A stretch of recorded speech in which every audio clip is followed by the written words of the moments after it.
Hopefully that won't mean anything. Chaim Saban brought these shows to America, and basically I think what he wanted to do was try to make them user-friendly for an American audience. So basically they had a team of writers that were involved with it. It was a lot of the same guys from Power Rangers that were involved with it, and they basically took these different shows. We had Beetleborgs, we had VR Troopers, we had Power Rangers, we had a couple other shows that the titles escape me right now, but they were all essentially the same kind of deals. That they bought the action footage from Japan, and then they would intersplice the the stories. So they would change them around, however they wanted to change them. So I don't know that they made any specific decisions on who would be who and that sort of thing. I think they just kind of took them on a per show or per episode basis. It was actually changed very differently. Yeah, well, they did that with Power Rangers too. I mean, they took a very popular show in Japan and completely changed it.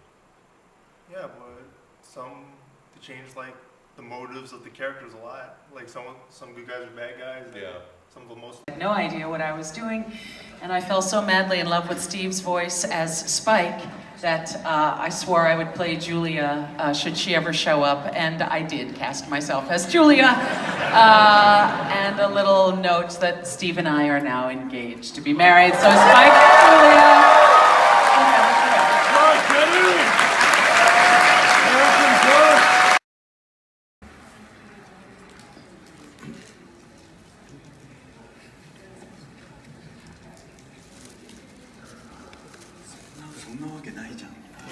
Not really.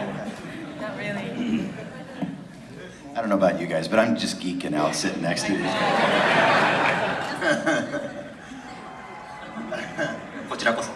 No, we're the ones that are actually. I love this. Oh my gosh. We're so honored to meet you two also. Oh my goodness. We had no idea what we were even doing, much less if anybody would see it. Because we were kind of in the dark. We got one episode at a time. And because it was my first leading role, it was your first directing role, it was so out of context that all we wanted to do was try to honor what we were given. And it was such a beautiful piece of work. We just didn't want to screw it up. We wanted to make it something that we would want to watch. So we had no idea that it would blow up and that it would last all these years too. I mean, 20 years later, we're still talking about it. We never could have predicted that. I knew when Spike walked into the church and Rain started playing that this was something unbelievably special. This was something I'd never seen before. And at that moment, I was so honored to be working on something so beautiful with such complex, nuanced storytelling that not only was told through the words, but also through the images and also through the music. It was a trilogy of beautiful storytelling. And all I could think of was, because at the time, there really wasn't a place where anime was shown, especially dubbed anime, on television.